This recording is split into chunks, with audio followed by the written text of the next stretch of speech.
Selamat pagi Bapak Ibu dan saudara terkasih dalam Tuhan Yesus Kristus. Bagaimana kabar kita? Semoga kita tetap merasakan semangat meskipun mungkin kita dilanda kebosanan gitu ya, karena sudah berhari-hari bahkan berbulan-bulan gitu kita ada di rumah. Oleh sebab itu bersama-sama untuk menyemangati diri kita dengarkan firman Tuhan bersama-sama. Firman Tuhan terambil dari Matius 28 ayat 16. Bapak Ibu bisa membaca sendiri di rumah. Dari Matius 28 ayat yang ke-16 sampai dengan ayat yang ke-20. Bapak Ibu terkasih, kemarin saudara-saudara kita beragama Muslim merayakan Idul Fitri. Biasanya di tengah Idul Fitri itu suasana rame gitu ya, karena keluarga-keluarga yang mungkin merantau di tempat jauh kembali pulang. Tapi berbeda dengan suasana yang saat ini bersama-sama kita rasakan. Karena kita merasa saat ini bahwa teman-teman kita atau keluarga-keluarga kita yang ada di luar kota tidak bisa pulang. Kita tahu penyebabnya adalah karena COVID-19 yang saat ini sedang melanda negeri kita. Bapak Ibu yang terkasih dalam Yesus Kristus, kemarin saya melihat video Najwa Shihab, dia menceritakan bahwa di tengah keadaan yang demikian, para pasien dan para tim medis ini sedang dilanda kerinduan karena tidak bisa berkumpul bersama dengan keluarga dan teman-teman terkasih. Akan tetapi yang menarik di sini adalah bahwa mereka menjadi penyemangat antara satu dengan yang lain. Sang tim medis atau perawat ini menjadi keluarga bagi pasien. Dia memegang tangan pasien ketika pasien itu merasakan sesak dan tidak bisa bernafas. Menarik karena kita lihat bahwa peranan tim medis di sini menjadi bagian yang utama, bahwa dia mampu menjadi pemulih dan teman sebagai keluarga mereka. Nah, Bapak Ibu sekasih dalam Tuhan Yesus Kristus, sebagaimana tim medis yang menjadi pemulih bagi pasien, demikian pula teman-temannya, kita juga diajak untuk menjadi pemulih yang diutus oleh Kristus di tengah-tengah suasana yang demikian. Bapak Ibu yang terkasih, dalam perikop yang kita baca, Yesus memberikan mandat kepada kita untuk menjadi utusannya. Utusan yang seperti apa? Nah, setiap pengajaran yang diberikan oleh Yesus itu menjadi bagian yang penting untuk kita perhatikan dan kita wartakan kepada orang lain.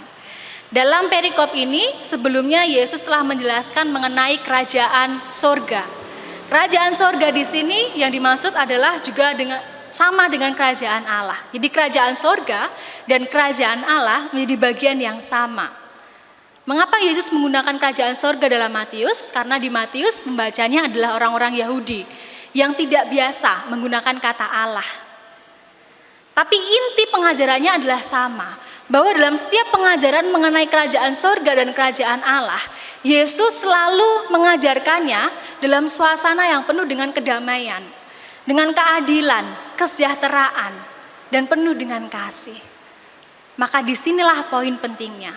Kita diajak dan diutus menjadi mandataris Allah yang membawa kerajaan sorga, yang membawa kedamaian, yang membawa keadilan dan pemulihan bagi orang-orang di sekitar kita. Pertanyaannya adalah, lalu pemulihan semacam apa yang bisa kita lakukan di tengah situasi yang semacam ini? Kalau kita memaknai pemulihan itu sebagai suasana untuk kembali ke keadaan semula, maka tentu akan sangat sulit. Tapi kalau kita memaknai pemulihan sebagai sesuatu atau sebagai proses di mana kita diajak untuk sama-sama kembali mensejahterakan, kembali memberikan kelegaan bagi sesama, maka banyak hal yang bisa kita lakukan. Salah satunya adalah diakonia karitatif yang bisa kita lakukan bersama-sama. GKJ Mbaki telah melakukannya. Maka ini menjadi bagian yang penting untuk dikembangkan dan diapresiasi. Bahwa gereja, jemaat di GKJ Mbaki adalah utusan Kristus yang diutus untuk membawa pemulihan bagi orang-orang, terkhusus mereka yang terdampak.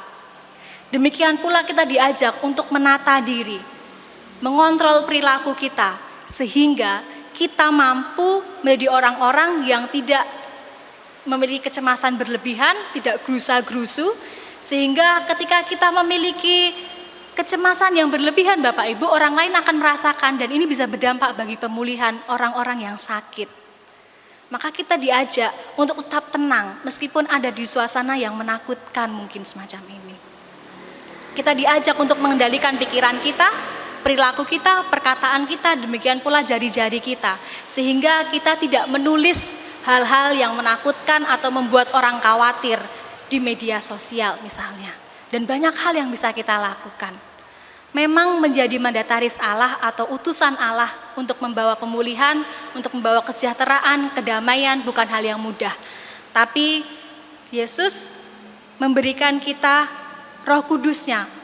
Dalam ayat yang terakhir, Dia mengatakan, "Dan ketahuilah, Aku menyertai kamu senantiasa sampai pada akhir zaman." Mari kita menjadi pemulih bagi orang-orang sekitar kita. Tuhan Yesus memberkati kita semua. Amin. Kita berdoa. Kami bersyukur karena kami diingatkan kembali bahwa kami adalah utusan Allah yang boleh melakukan hal-hal baik di sekitar kami. Kami tahu bahwa Allah selalu menyertai kami. Maka kiranya kami mampu terus membawa pemulihan itu dalam kehidupan kami. Membawa kedamaian, kesejahteraan, demikian pula pertolongan bagi orang-orang yang terkhusus saat ini terdampak COVID-19. Terima kasih Tuhan, tolong sertai kami untuk terus menjadi utusan dan pemulih bagi sesama kami. Di dalam nama Tuhan Yesus kami berdoa dan mengucap syukur. Amin.